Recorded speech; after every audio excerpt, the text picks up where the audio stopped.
Halo, selamat sore Sobat Milenial and Gen Z. Bertemu kembali di program POV Times, di mana kita akan membahas isu yang sedang ramai diperbincangkan dan bagaimanakah sudut pandang dari redaksi IDN Times. Bersama saya Gilang Pandutanaya dan pemimpin redaksi IDN Times, Mbak Uni Lubis. Selamat sore Mbak Uni. Sore Gilang dan juga sore teman-teman semuanya.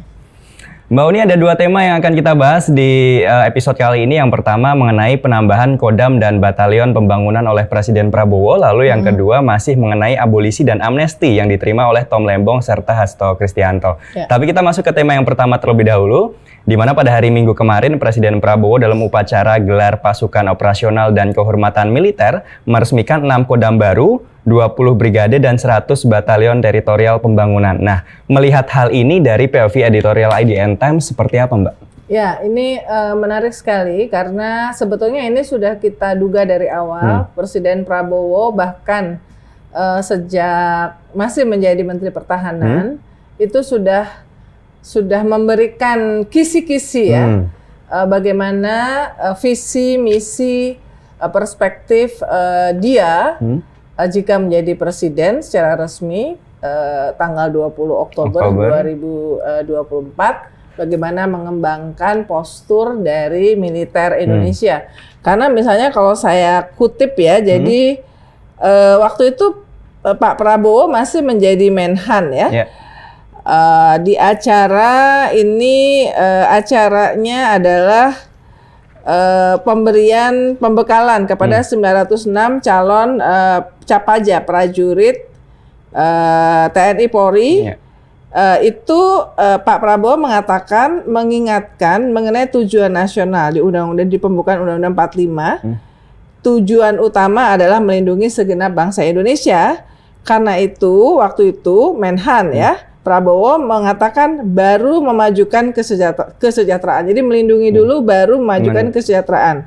Pertama melindungi, baru mencerdaskan, baru pendidikan. Melaksanakan ketertiban dunia. Untuk apa kita bangun gedung-gedung, bandara, kereta api, waduk kalau negara ini tidak utuh, tidak aman dan tidak terlindungi. Nah, dari sini saja kita sudah bisa membayangkan dan kemudian kita mendengar bagaimana rencana untuk membangun batalion di 504 kabupaten kota ya, yang kemudian kemarin itu diresmikan. Jadi kemarin itu yang diresmikan itu adalah 162 satuan baru ya, di acara yang dihadiri oleh 27 ribuan dan lumayan bikin macet ya di Kopassus Batu Jajar.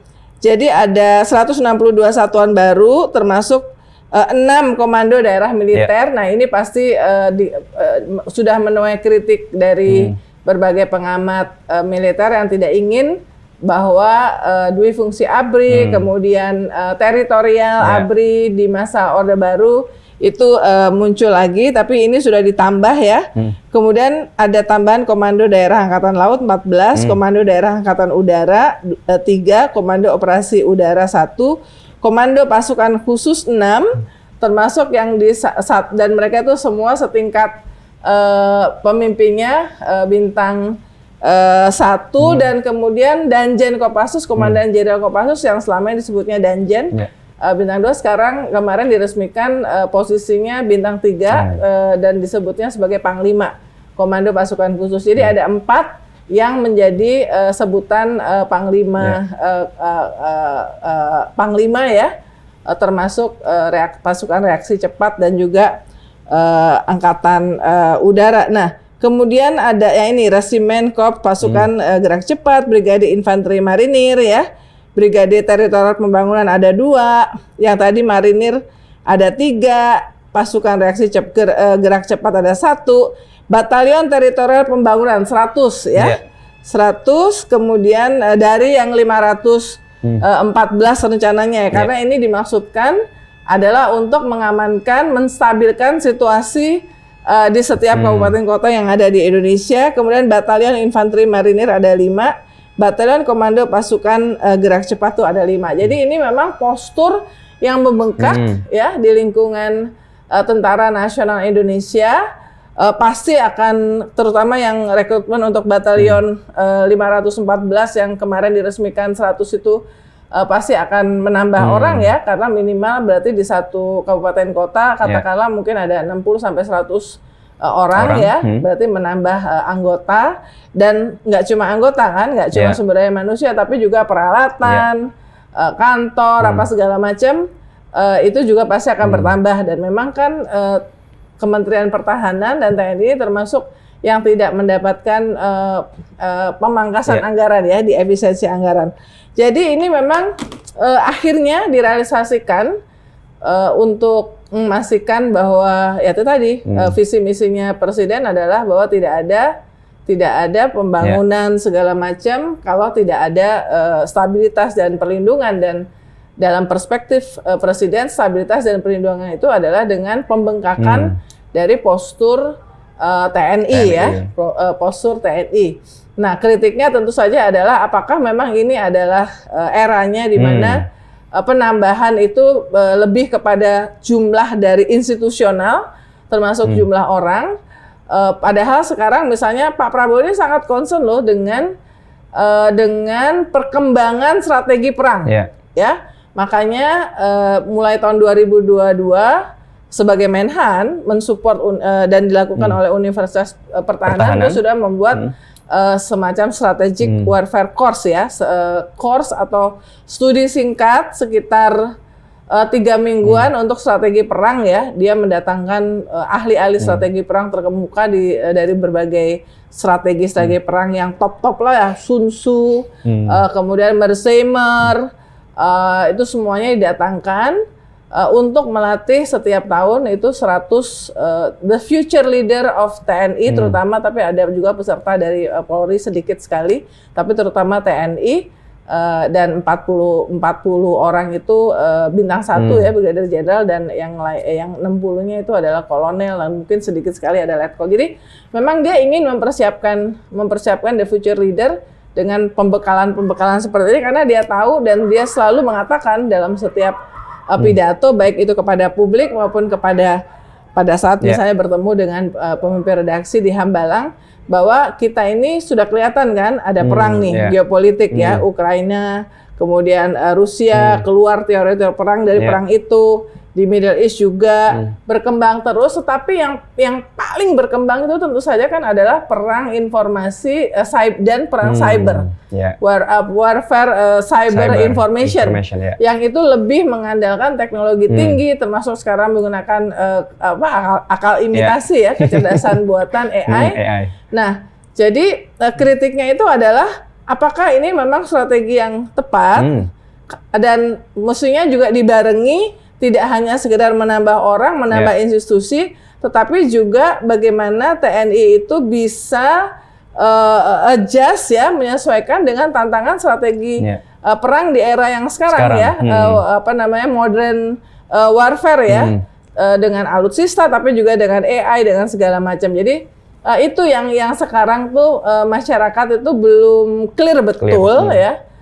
Apakah ini memang juga tidak hanya hardware ya, yang orang, lembaga apa segala macam, tetapi softwarenya, kecanggihan dalam merespons strategi perang yang canggih-canggih dengan teknologi tinggi sekarang itu juga menjadi bagian dari concern Presiden negara, Prabowo ya. Jadi ini yang ngelihatnya tuh sekarang gini. In short, kita tuh kayak ngelihat situasi di era Presiden Soeharto, di mana militer ada di mana-mana, ya, merasuk di mana-mana, itu sekarang sedang kita lihat lagi. Yang menarik juga kemarin tuh ada beberapa yang mendapatkan kenaikan pangkat kehormatan ya. Nah, ini juga mau membahas soal Presiden Prabowo nih. Yang dapat jenderal kehormatan ada 5 ya. Pertama Pak Safri, Kopassus. Ketiga Pak Herindra, sekarang Kepala BIN Kopassus ya, Adi Makayasa. Kemudian ada Pak Agus Sutomo, Kopassus juga, pernah Danjen Kopassus juga. Sekarang dirut dari Agrinas, sebelumnya sempat dan pas Pampres di era Presiden SBY. Kemudian ada satu lagi Pak Ali Sadikin, ya ini dari Marinir ya, KKO. Jadi Kopassus nih menonjol nih, karena Apa? Karena Pak Prabowo juga Kopassus Kopassus, ya. pernah jadi Kopassus. Kemudian yang mendapatkan kenaikan kehormatan bintang 3 itu juga orang-orang yang selama ini dianggap dekat dengan Pak Prabowo. Meskipun secara track record ketika bertugas di militer mereka bisa dikatakan berprestasi lah. Meskipun ada yang kontroversial ya, misalnya ada Pak Herawan ya. Dulu ya, sekarang udah enggak. Jadi supaya jelas nih, pernah menjadi ketua tim mawar ya, yang kemudian disebut dalam konteks penculikan aktivis ya. Dapat dapat kenaikan pangkat kehormatan bintang 3. Lalu ada Glenn Khairupan ya. Glenn Khairupan ini dikenal sebagai orang dekatnya Pak Prabowo juga ya. Dia sekarang adalah Dewan Pembina Gerindra ya. Kemudian ini ada Musa ya. Musa ini juga sekarang adalah di Gerindra ya, Musa Bangun, Letnan Jenderal TNI Musa Bangun ya. Ini adalah juga sekarang adalah Wakil Ketua Umum Partai Gerindra. Nah, jadi ada beberapa yang dari nama-nama itu memang nama-nama yang mendapatkan kenaikan pangkat kehormatan oleh Presiden Prabowo itu ada orang-orang yang selama ini dikenal dekat dengan Presiden Prabowo dan bahkan menjadi pengurus di Partai Gerindra, partai yang didirikan oleh Pak Prabowo ya.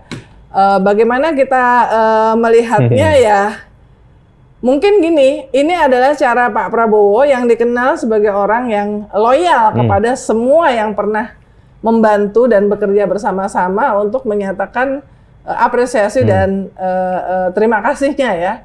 Jadi ini adalah hal yang menarik yang juga muncul dari acara di Batu Jajar hari Minggu pagi kemarin. Nah Mbak, kita ke tema yang kedua. Minggu lalu, ini Mbak Uni secara eksklusif juga bertemu dengan Menteri Hukum ya Mbak Supratman Andi Aktas dalam program Real Talk with Uni Lubis. Usai pemberian abolisi dan amnesti kepada Tom Lembong dan juga Hasto Kristianto. Nah, di hari Minggu kemarin, ini Mbak Uni bersama pimpinan media juga bertemu dengan Tom Lembong di kediaman Anies Baswedan dan didampingi oleh Pak Anies juga. Nah Mbak, kalau ngelihat sebenarnya apa yang disampaikan atau melihat selama 1 minggu ini bagaimana Mbak? Ya, kita mendapatkan ini ya, misalnya yang ditunggu-tunggu oleh masyarakat, karena kan gini, udah pastilah, tidak perlu berdebat lagi bahwa ini adalah sebuah keputusan politik, ya. Karena kalau mengatakan bahwa ini hanya semata-mata keputusan hukum, itu mudah sekali dibantah ya, mudah sekali dibantah itu karena apa? Satu, misalnya, ini prosesnya tuh cepat sekali, ya, surat dari Presiden kepada DPR itu kan tanggal 30 Juli ya.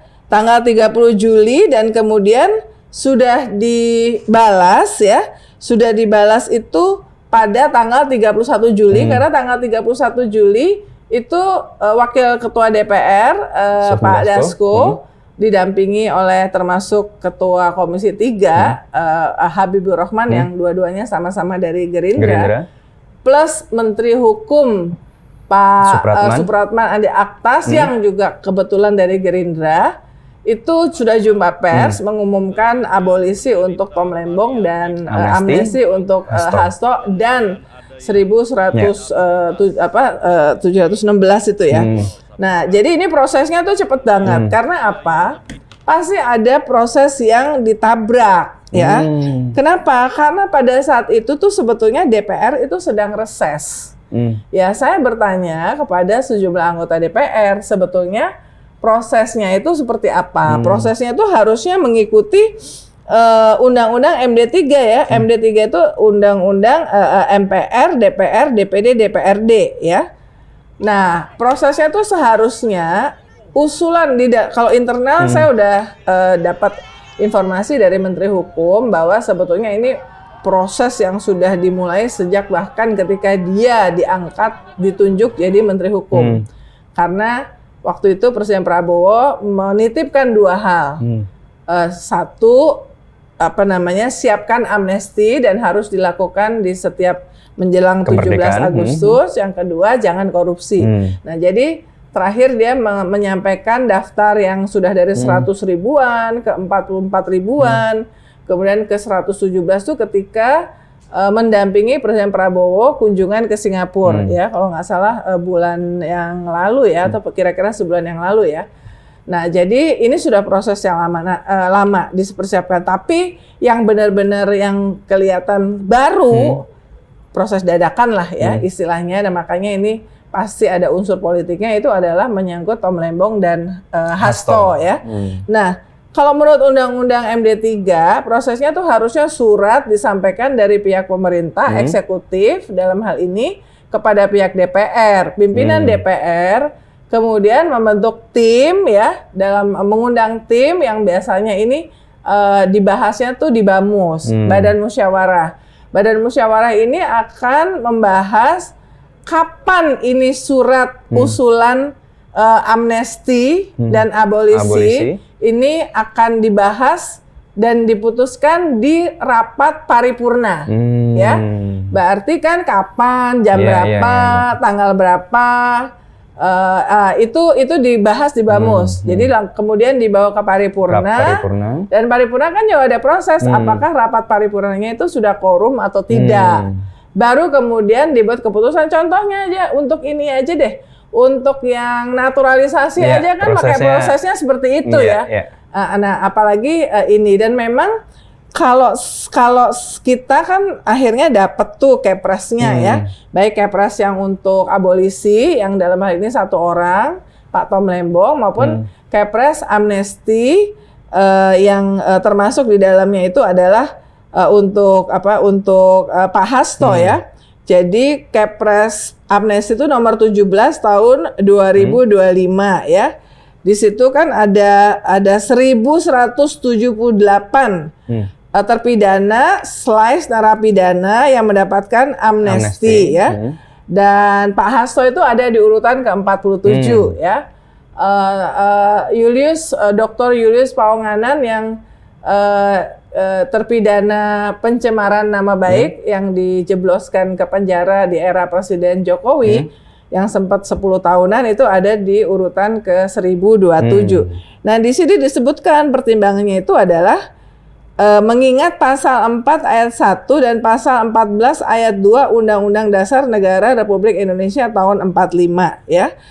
Dengan kemudian menetapkan keputusan Presiden tentang pemberian amnesti kepada 1178 orang, dan ada namanya terlampir dengan pemberian amnesti sebagaimana dimaksud pada diktum ke-1, maka sesuai ketentuan peraturan perundangan semua akibat hukum terhadap para terpidana narapidana tersebut dihapuskan.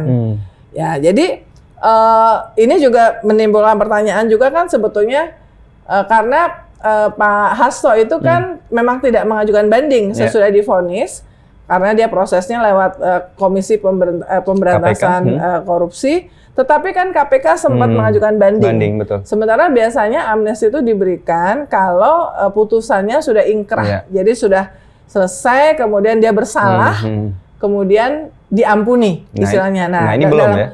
Dalam konteks ini sebenarnya belum ingkrah, ya kan? Belum ingkrah karena apa? Karena KPK mengajukan banding, meskipun Hasto tidak mengajukan banding. Nah, tetapi kan saya juga tanya soal ini ke Menteri Hukum, dia mengatakan bahwa tidak ada karena di undang-undang darurat itu pasalnya tuh sangat pendek sehingga tidak harus menunggu ingkrah dan segala macam. Ini semata-mata adalah pemberian, jadi hak istimewa yang ada dan melekat kepada presiden. Jadi istilahnya tuh suka-suka presiden lah, ya kan? Tetapi kan di dalam Undang-Undang Dasar 45 yang menjadi pertimbangan ya, di pasal 14 ayat 2, saya udah cek juga itu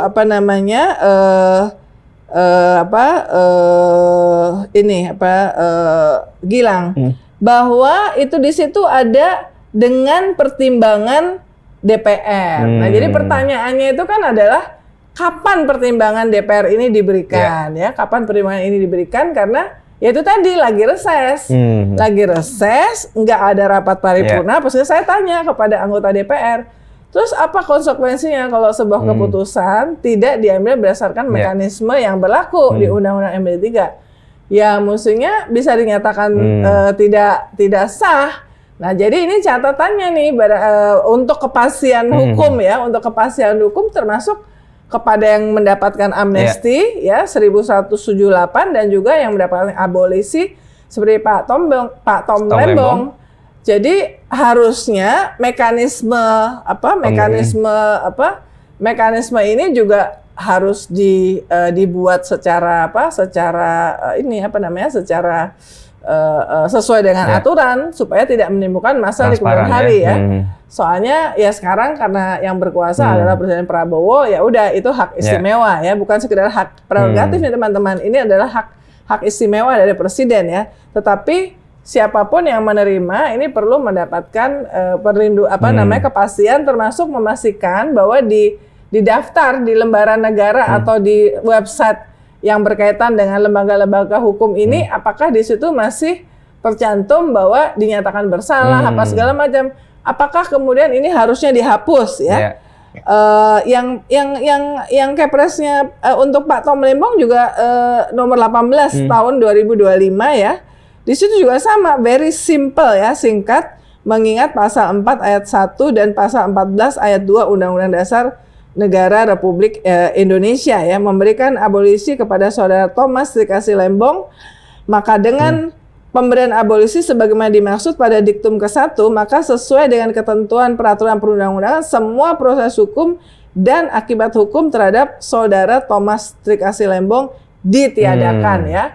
Nah, ini kan sebetulnya banyak yang mengatakan bahwa seharusnya kalau memang serius dan menganggap bahwa memang Tom Lembong tidak bersalah. Beda nih sama yang kasusnya Hasto itu harusnya di awal, lebih awal ya, abolisi ini dibuat. Tapi kan ini kan ya kita melihat lah bahwa ini prosesnya tuh 48 jam ya.